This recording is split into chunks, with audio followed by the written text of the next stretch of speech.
नमस्कार, JP maths मध्ये आपल्या सगळ्यांचं स्वागत।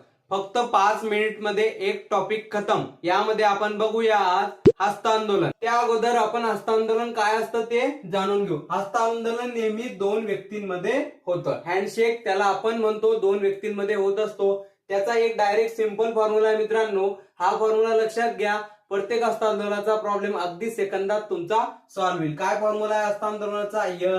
n-1 आणि भागीला काय करायचंय? फक्त 2। बरोबर। आता समजून घ्या, आपल्याला 3 व्यक्ती दिले।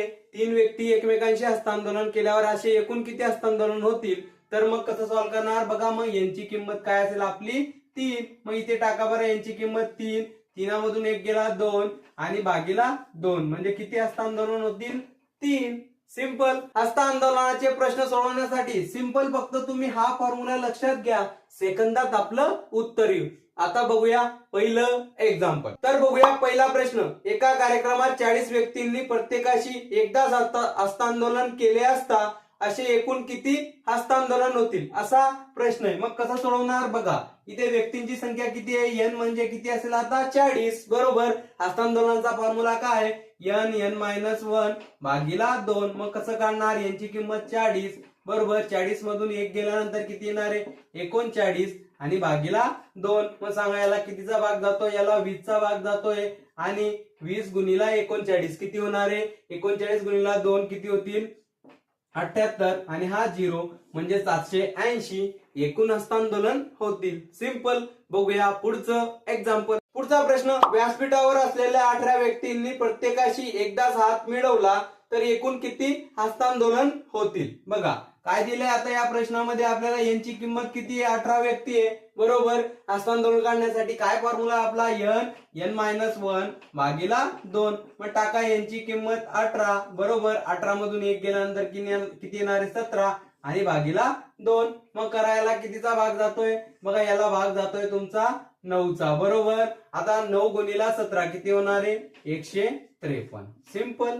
बघूया पुढचं एक्झाम्पल। बघा, हस्तांदोलनामध्ये एक दुसरा टाइप असतो। त्यामध्ये काय असतात? क्रिकेटचे सामने किंवा कोणत्याही खेळाचे सामने। जसं या एक्झाम्पल मध्ये एका टेनिसच्या स्पर्धेत 8 खेळाडूंनी एकमेकांशी सामना खेळल्यावर एकूण किती सामने होतील? बघा, इथे किती खेळाडू दिले आपल्याला? 8 खेळाडू। बरोबर। एकमेकांशी एकच सामना म्हणजेच काय झालं? हस्तांदोलन। तोच फॉर्म्युला इथे लागेल। काय फॉर्म्युला आहे तो? n-1 आणि भागीला 2। मला सांगा, आता 8 खेळाडू, 8 त्याच्यामधून 1 गेल्यानंतर 7 आणि भागीला 2 कितीचा भाग जातो? याला 4चा आणि 7 गुणिला 4 किती होणार आहे? 28 सामने त्या स्पर्धेत होतील। सिंपल। बघूया पुढचं एक्झाम्पल। पुढचा प्रश्न। एका क्रिकेटच्या स्पर्धेत 20 संघ आलेले आहेत। प्रत्येकाने दुसऱ्याशी एकदाच सामना खेळायचा आहे तर एकूण किती सामने होतील? बघा, इथे किती संघ दिले आपल्याला? आता आपल्याला 10 संघ दिले आणि प्रत्येकाने दुसऱ्याशी एकदाच सामना करायचा आहे, म्हणजे काय? हस्तांदोलन। काय फॉर्म्युला आहे त्याचा? n-1 आणि भागीला 2। मला सांगा, इथे यांची किंमत 10, 10 मधून 1 गेल्यानंतर 9 आणि भागीला 2। मग सांगा किती होणार आहे? भागीला 2 हा 5 आणि 9 गुणिला 5 किती सामने होतील? मग 45 सामने होतील। सिंपल। फक्त तुम्ही हा फॉर्म्युला लक्षात घ्या विद्यार्थी मित्रांनो, अगदी सेकंदात तुमचे हस्तांदोलनाचे प्रॉब्लेम सॉल्व्ह होतील। अशाच प्रश्नांसाठी तुम्ही जेपी मॅथ्सला लाईक, शेअर, सबस्क्राईब जरूर करा।